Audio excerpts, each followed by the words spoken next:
O título desta série, Lendas e Narrativas, tem duas razões de ser.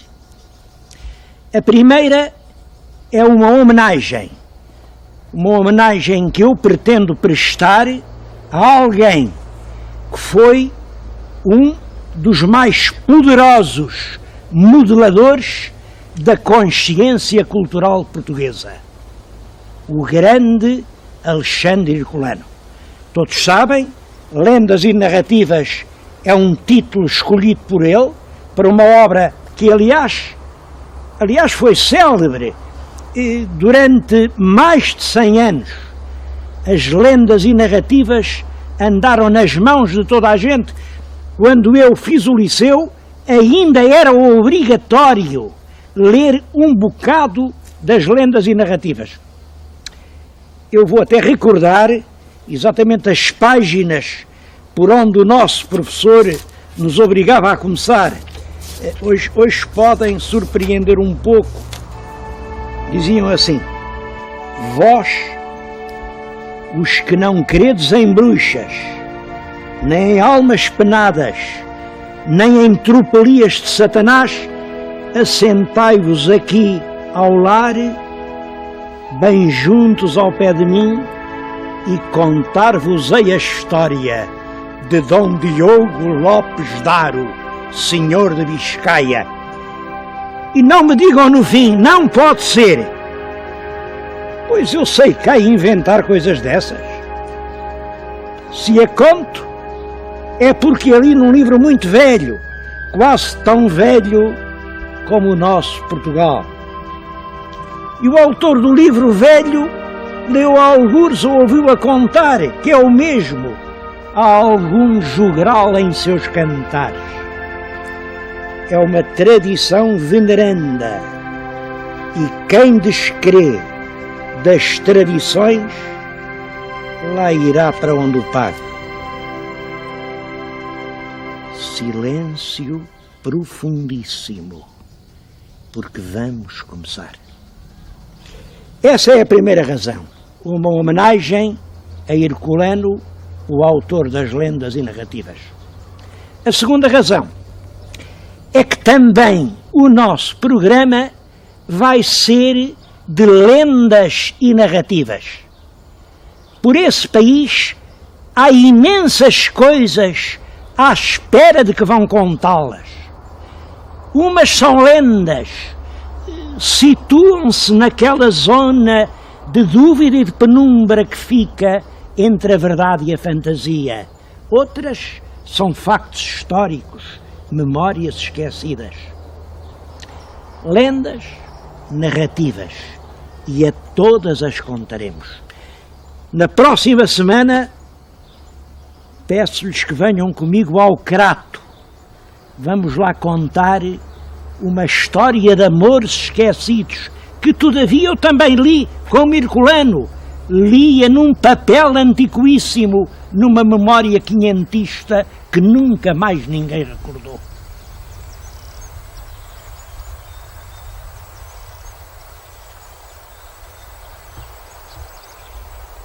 A minha homenagem a Herculano vai começar por palavras com as quais ele se descreveu a si próprio. As palavras são estas: o lavrador silencioso, sumido num dos vales sertanejos da alta Extremadura. Reparem, o lavrador, ele era historiador, era jornalista, era romancista, era poeta, mas lavrador só gostaria de o ser. Silencioso, foi um dos homens que na sua época fizeram mais ruído e mais deram que falar. Sumido como se ele foi sempre, esteve sempre junto do rei, nos postos, aliás discretos, mas que lhe conferiam a mais alta eminência política. E isto dá-nos a ideia de Herculano, um lavrador silencioso e sumido, que não é sumido, nem silencioso, nem lavrador.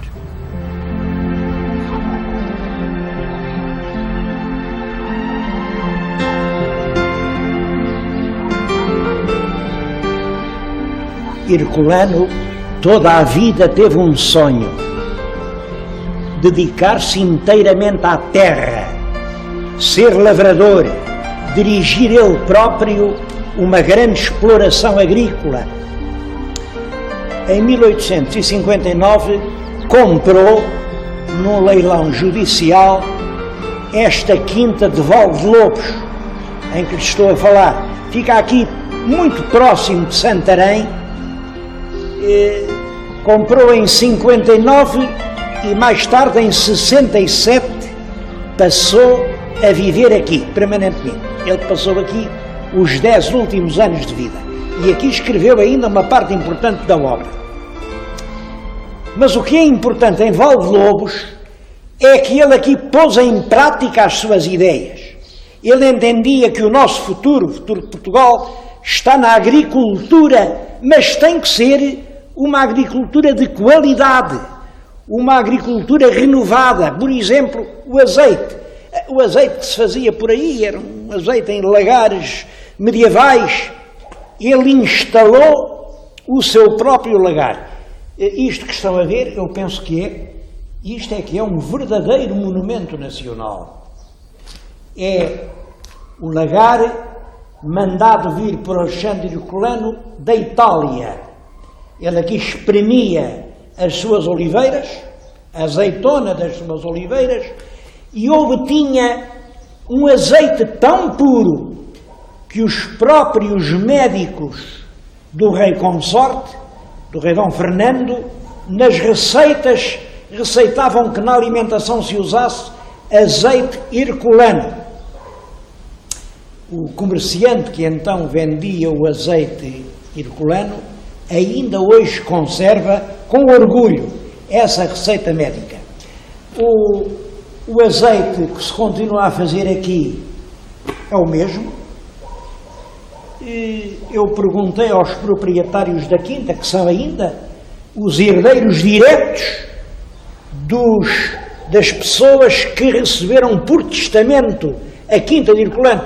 Herculano deixou a quinta a grandes amigos e vizinhos com a intenção de que lhe olhassem pela mulher, pela Dona Mariana, e que mantivessem tudo quanto lhe era querido, e entre outras coisas o azeite. Pois aqui está o azeite de Herculano.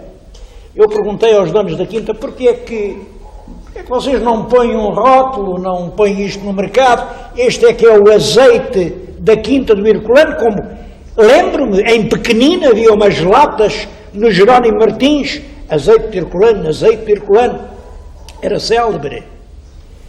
Isso já hoje se não vê no mercado. Era tão grande a fama do azeite de Herculano que iam para Lisboa barris com milhares e milhares de litros, e a certa altura o bom do Jerónimo Martins espantou-se. Como é que o Herculano conseguia esse milagre? Com uma quinta tão pequena conseguia tanto azeite. Bom, e veio até cá, veio de Lisboa, meteu-se no comboiozinho, saiu ali no Vale de Santarém, vem por aí acima e viu que realmente o Alexandre Herculano não tinha oliveiras para lhe vender, nem de longe, aquela quantidade de azeite que estava a alimentar Lisboa inteira. E perguntou ao Sr. Herculano, como é que... O Herculano é ele próprio quem conta isto numa carta. Passou-lhe uma repreensão austera, fermenta de indignação. Como é que você, comerciante lisboeta, ousa vir aqui à soleira da minha porta? Bom, e conclui a carta para o amigo. Epá, não imaginas, o tipo saiu àquela porta com o rabinho entre as pernas e nem teve coragem de me responder. Isto dá um aspecto do Herculano. Claro, o que ele fazia era isto. Comprava o azeite aos proprietários aqui de toda esta região, à volta de Santarém, e não vendia só o seu próprio azeite, mas o azeite de toda a área. Isto, estou a lembrá-lo, não é para dizer mal do Herculano, é porque isto justifica plenamente o projeto que está a atrasar-se de haver uma região demarcada destes azeites da região de Valdelouros.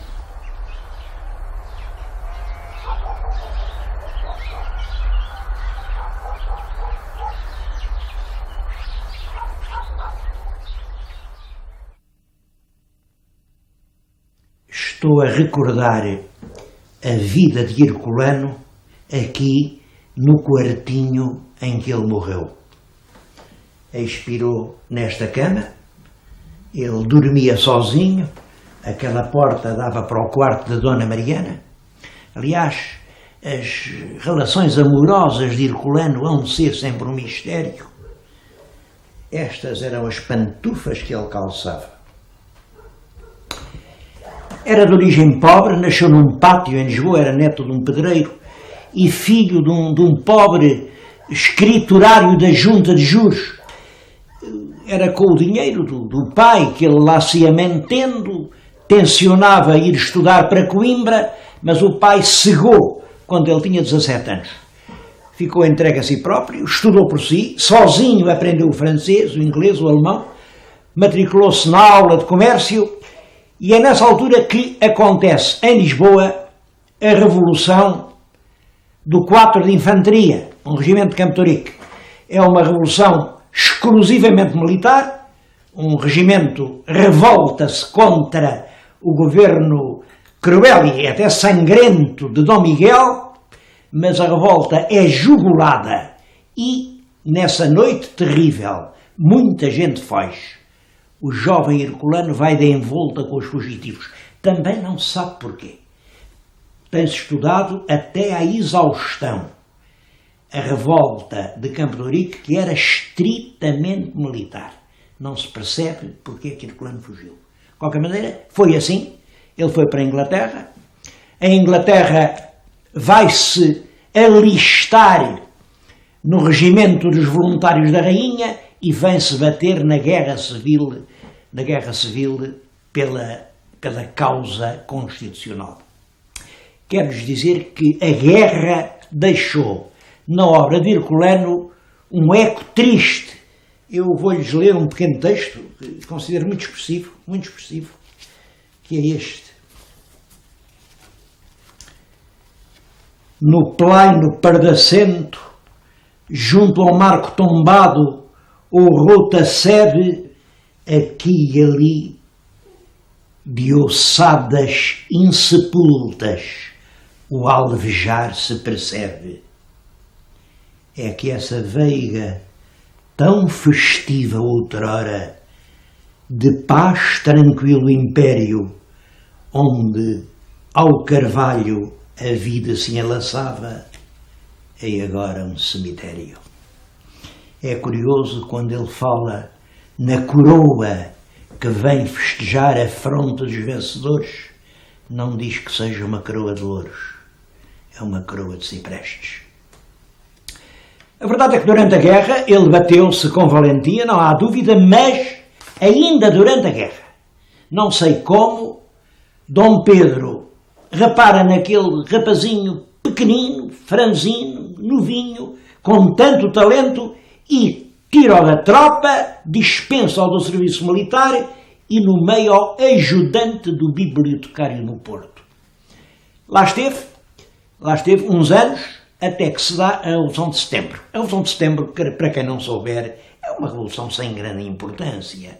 Em Lisboa, as massas mais populares, mais progressistas, em setembro de 1836, manifestaram-se nas ruas e obrigaram o governo a declarar suspensa a Carta Constitucional, que era uma Constituição conservadora e ordeira, e a declarar que passava a figurar outra vez a Constituição de 22, que era muito mais para a frente, muito mais democrática e até demagógica. Ora bem, dá-se a Revolução e o nosso bibliotecário do Porto é nessa altura que aparece na vida nacional. Aparece não. aparecem dois opúsculos sem nome de autor, dois opúsculos chamados A Voz do Profeta. O profeta, claro, era ele. O profeta era Alexandre Herculano. Eu vou-lhes ler um texto pequeno da Voz do Profeta para verem, enfim, o que era o espírito do tempo. Vou-lhes ler exatamente a primeira página da Voz do Profeta.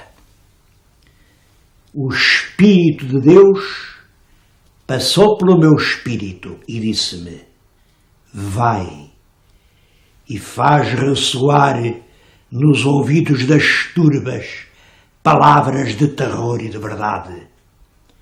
E eu obedecerei ao meu Deus no meio dos punhais dos assassinos.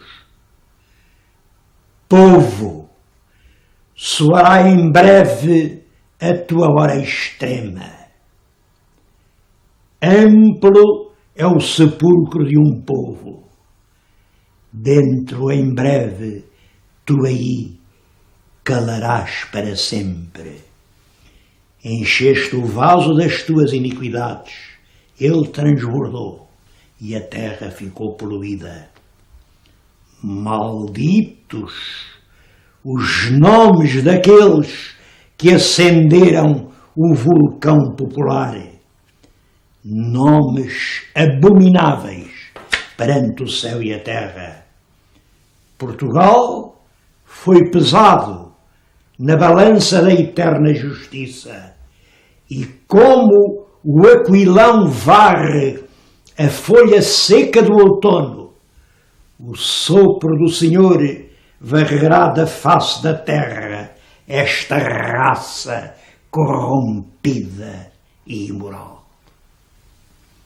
Isto tudo por causa da Revolução de Setembro. De qualquer maneira, todo o livro, todos são dois opúsculos escritos nesta prosa poética, estilo bíblico. Isto é um pastiche do Lamennais, diga-se. Mas, enfim, isto fez imensa impressão em Portugal e toda a gente perguntou quem foi? Quem é o tal profeta que ameaça o povo português da extinção? E o profeta chamava-se Alexandre Herculano de Carvalho Araújo. Chamaram-no, foi logo feito chefe de redação de uma revista que então se publicava, o Panorama. Poucos meses depois era redator do Diário do Governo, claro, era o jornal mantido pelo Estado, e não tardou muito tempo, era chamado pelo próprio rei Dom Fernando e encarregado de organizar a biblioteca do Palácio da Ajuda.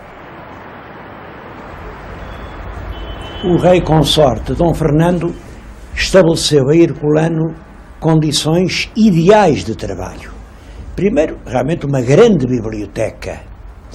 Depois, um bom vencimento. Ele ganhava 600 mil réis por ano, o que, na época, era considerado muito. Se eu fizer a conta na base do salário rural, um rural ganhava então 200 réis por dia, isto daria-se qualquer coisa como 1000 contos mês. E finalmente uma casa. Herculano vivia em Lisboa, nesta casa que estão a ver. E foi aqui que ele escreveu o melhor da sua obra. Por exemplo, foi aqui que ele delineou a monumental história de Portugal e meteu-se nas coisas da política. O quadro que está junto de mim é uma bela composição do pintor Pinto Coelho, que representa a fundação do Grêmio Literário. Ainda hoje há Grêmio Literário, é aqui no Grêmio Literário que lhes estou a falar, e lá veem, lá está Passos Manuel, o Alexandre Herculano, o Rodrigues Sampaio, aqui o Cardeal Guilherme, depois o Rodrigo da Fonseca, em pé o Marquês de Sá da Bandeira, depois o inconfundível Duque de Palmela, aqui está Garrete. Reparem, são as grandes figuras do tempo. A cena situa-se em 1846. 45 tinha sido os tumultos da Maria da Fonte e a seguir agora uma guerra civil, o país estava em brasa, mas Herculano calmamente podia dedicar-se a atividades literárias como esta da fundação desta casa. Herculano tem ainda hoje inúmeros admiradores, inúmeros estudiosos debruçados sobre a sua obra. E uma pergunta que todos fazem é esta: mas afinal este homem, quais eram as ideias políticas deste homem? É um homem de direita? É um homem de esquerda? E eu acho que isto é uma pergunta sem sentido. Não é um homem de direita nem esquerda. Vamos classificar as pessoas de outra maneira. Pessoas de revolução, pessoas de instituição. Herculano é contra as revoluções. É um homem de instituição. Reparem, é exatamente por isso que na história de Portugal de Herculano não têm lugar as revoluções. Ele conseguiu passar sobre a Revolução do Bolonhês, que é uma das grandes transformações catastróficas da sociedade portuguesa, e nem se apercebeu disso. Para ele o que há é instituições. Ele descreveu como ninguém a nação dos conselhos, a nação dos forais, a nação com a qual ele sonhava e muita gente sonhava, de uma classe média nascente. Quando o escritor morreu, houve uma imensa comoção em todo o país. Dir-se-ia que a nação se sentia viúva de si própria. Isto que estão a ver não é a abóbada de uma catedral, é apenas um jazigo. O jazigo construído em honra de Alexandre Herculano. Nunca nenhum outro português mereceu tão grandes pompas fúnebres. Se o tamanho dos homens se pode medir pela falta que eles fazem, não há dúvida de que este foi realmente um grande homem.